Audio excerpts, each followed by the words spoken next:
2 घंटा से ही क्वेश्चन को सॉल्व कर रहे हैं मगर नहीं आंसर आ रहा है। इसको जा रहे हैं विंसी सर से पूछने। और तो देखिए हम विंसी सर के रूम पर आ गए हैं। तो विंसी सर ये क्वेश्चन को देखिए। तो देखिए एक बच्चा जो है स्टूडेंट ये हमारे रूम पर आया है क्वेश्चन को सॉल्व करवाने के लिए। ये 8 नंबर क्वेश्चन, तो इसे हम सॉल्व करते हैं। जैसा कि ये क्वेश्चन है कि ऊंचाई 2.4 सेंटीमीटर और व्यास 1.4 सेंटीमीटर वाले एक ठोस बेलन में से इसी ऊंचाई और इसी व्यास वाला एक शंक्वाकार खोल काट लिया जाता है। शेष बचे ठोस का निकटतम वर्ग सेंटीमीटर तक पृष्ठीय क्षेत्रफल ज्ञात कीजिए। तो देखो बुआ, सबसे पहले ना इमेजिन तुम करो क्या चीज की एक सिल्ला है, लकड़ी का सिल्ला समझता है ना, जो पूरा तरह से पैक्ड है और गोल है और इस तरह से। तो इस सिल्ला का जो ऊंचाई है ना 2.4 सेंटीमीटर है और इसका व्यास क्या है 1.4 सेंटीमीटर है। तो इसका त्रिज्या क्या हो जाएगा, 2 से हम काटेंगे तो 0.7। इमेजिन कर लिया। अब क्या है ना कि इतना ही इसमें से जो है ना, इसमें से जो सिल्ला है, इस सिल्ला में क्या है, इतना ही त्रिज्या का अर्थात इतना ही व्यास का और इतना ही ऊंचाई का एक शंकु क्या किया जाता है, काट लिया जाता है, खोखला कर दिया जाता है। मतलब सिल्ला के एक भाग से ना ऐसे काट करके अंदर तक की एक खोखला शंकु बना दिया, ये बेलन में से काट करके। बात आ गई समझ में। तो अब हमें ना इसका अभी क्षेत्रफल निकालना है। तो उसको क्षेत्रफल निकालने के क्या करना पड़ेगा, जो सिल्ला का ये जो ऐसे जो हम ऐसे पकड़ेंगे ना हाथ से, इसका क्षेत्रफल। तो अगर इसका क्षेत्रफल सिर्फ क्या होगा, खोखले बेलन का क्षेत्रफल, और नीचे का तो वृत्त बाकी रहिए गया है वृत्त, तो ठीक ना। और ऊपर का तो हम हटाए तो ये जो शंकु बनाए तो ऊपर वाला वृत्त का कहानी तो खत्म हो गया।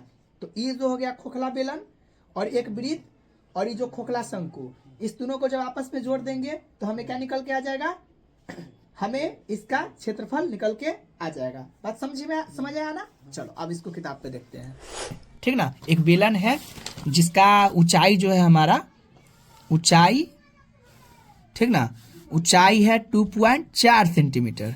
समझ रहे ना, ये क्या चीज है, ये है एक बेलन, ठीक ना। ये बेलन है और इसी बेलन में से, मतलब ये जो बेलन है ना, इसी बेलन में से क्या किया है, आगे फिर पढ़ते, इसी बेलन में से इसी ऊंचाई का अर्थात 2.4 सेंटीमीटर का, और इसका व्यास कितना है, इसका तो व्यास है हमारा 1.4 सेंटीमीटर, ठीक ना।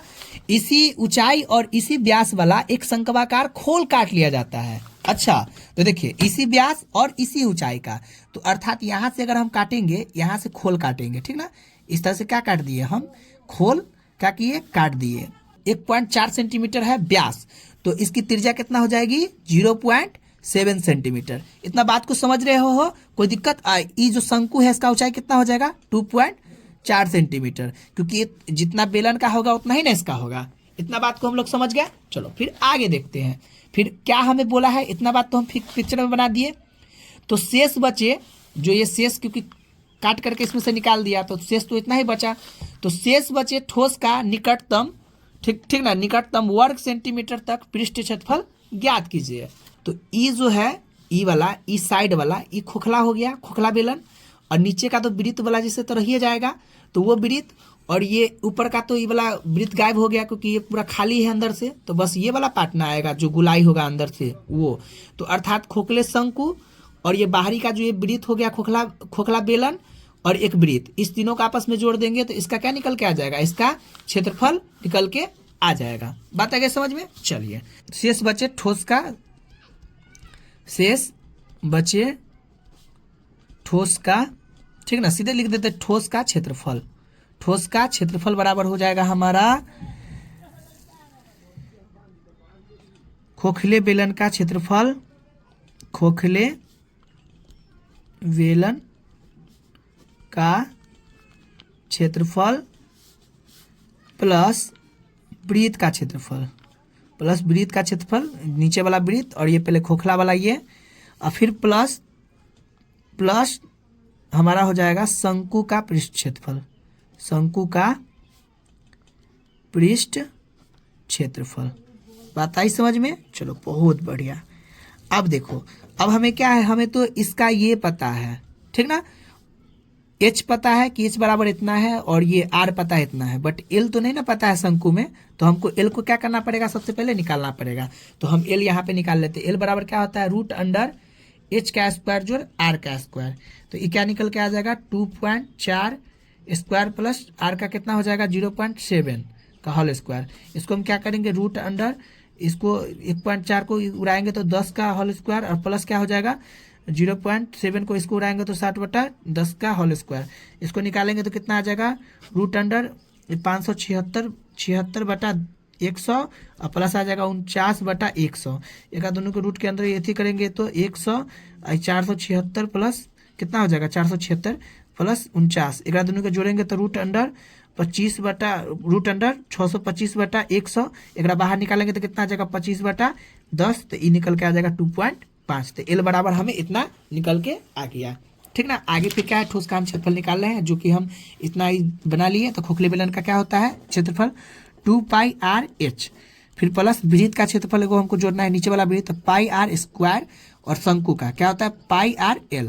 चलो बहुत बढ़िया। अब इसमें आ जाएगा तो 2 गुने 22/7 गुने h का मान हमें 2.14 सेंटीमीटर दिया हुआ है, फिर गुने r का मान पहले हम 0.7 पहले लिख लेते हैं 0.7 और h का मान 2.4 सेंटीमीटर दिया हुआ है, फिर प्लस पाई का मान लिख लेंगे 22/7 गुने r का मान हमको कितना दिया है 0.7 सेंटीमीटर गुने 0.7 सेंटीमीटर, फिर इसका मान लिखेंगे तो फिर जोड़ 22/7 गुने आर का मान हमको दिया है 0.7 सेंटीमीटर और एल का मान दिया है 2.5 सेंटीमीटर। अब देखो हम क्या करते हैं सुविधा के लिए इसको ना हम सबका दशमलव उड़ा करके नीचे जो लिखाएगा वो लिख लिए, ठीक ना, ताकि हम आसानी से काटकूट कर पाए। बात आगे समझ में। अब देखो ई 7 से ई 7 कैंसिल, ठीक ना, कोई दिक्कत नो लफड़ा, कोई दिक्कत नहीं, ठीक ना।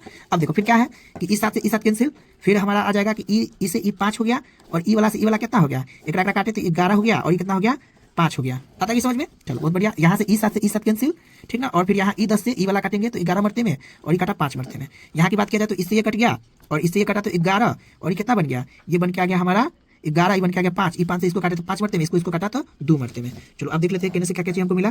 तो इससे मिलेगा 11 गुने 24 बटा हमें मिल गया 25, क्योंकि देखो ये सब कट गया बट ये चीज बचा ना, ठीक ना। इसको फिर यहाँ से इस वाला में देखेंगे तो 11 गुने 7 और बटा ये दोनों बचा है 50, 5 और 10 को गुना कर देंगे तो 50। नीचे वाला में क्या क्या चीज में बच गया, तो नीचे वाला में सब कुछ कट गया है, सब कुछ कट गया है, बस ये 11 5 से 5, अच्छा इसका 5 ना है, इसको काट दिए, 7 को काट दिए तो 11 ये 2 11/2 बचा। देख लेते हैं थोड़ा सा शंकु का πrl, इसमें से ई 7 से 7 कट गया। 22 की बात करेंगे तो ई से ई 2 मरते में 5 मरते में, 5 मरते में इसको 2 मरते में कट गया, 11/2 इतना आ गया, ठीक ना। इस सबको अब क्या करते हैं, दोनों को गुना करेंगे तो कितना आ जाएगा 24 और 24 4 6 2 तो 264/25 और इसको करेंगे तो 77/50, इसको जोड़ेंगे तो 11/2। बताइए समझ में। एक ऐसे करेंगे तो 50 लस आएगा निकल करके कितना हो जाएगा, इसको करेंगे तो 8 तो 12 के 2 हाथ में 528 और प्लस इसको 77 और जोड़ इसको कितना, इसको करना होगा हमको 25 से गुना, तो 11 को 25 से करेंगे तो 25 कितना हो जाएगा 5 7 275 कितना आएगा 275, ठीक। अब देखो इस सबको जोड़ देंगे तो कितना आएगा, जोड़ने के बाद 50 का को जोड़ेंगे तो 77 और जोड़ 528 7 5 कितना हो जाएगा 7 5 12 8 0 के 2 0 20 2 14 14 और 4 हो जाएगा 18 के 8 हाथ में 1, ठीक ना। तो ये दोनों को करेंगे तो 880/50, तो इसे ई काटा, एक सके अगर काटेंगे तो क्या मरते में कटेगा 1 7 और ये 6, इसको गुना करोगे तो इतना आ जाएगा सेंटीमीटर स्क्वायर, ठीक ना। इतना हमें क्या निकल के आ गया, इतना हमें आंसर निकल के आ गया, ठीक ना। परंतु देखो क्वेश्चन में क्या बोला है, क्वेश्चन बोला है कि शेष बचे ठोस का निकटतम वर्ग सेंटीमीटर तक पृष्ठ क्षेत्रफल ज्ञात करिए। मतलब इसका निकटतम क्या है, ये अगर आ गया तो ये mm में चला गया, ये 0.6 क्या है mm में चला गया, हमें क्या है वर्ग सेंटीमीटर में रखना है। तो इसका निकटतम सेंटीमीटर का मान क्या हो जाएगा, क्योंकि 5 से अगर 5 से नीचे अगर रहता 7.4 रहता तो इसको 17 करते, पर 7.6 है, तो इसीलिए इसका निकटतम क्या हो जाएगा 8 सेंटीमीटर स्क्वायर हो जाएगा और ये इसका आंसर हो गया, ठीक ना। तो चलिए ऐसे बनता है, हमको बंसी सर पूरा इजी में समझा दिए, हम समझ ही गए अच्छा तरह से। तो देख रहे हो बच्चा को अच्छे तरह से समझ में आ गया, ये क्वेश्चन था। चलो तो वीडियो को क्या करना है, शेयर करना है, ताकि बोलो कि हमारा जैसा जो भी स्टूडेंट हो उसको भी हेल्प मिले, इसलिए वीडियो को क्या करो, शेयर करो। देखिए बेसिक बात जो था ये यहीं तक था, बाकी बात तो कैलकुलेशन था,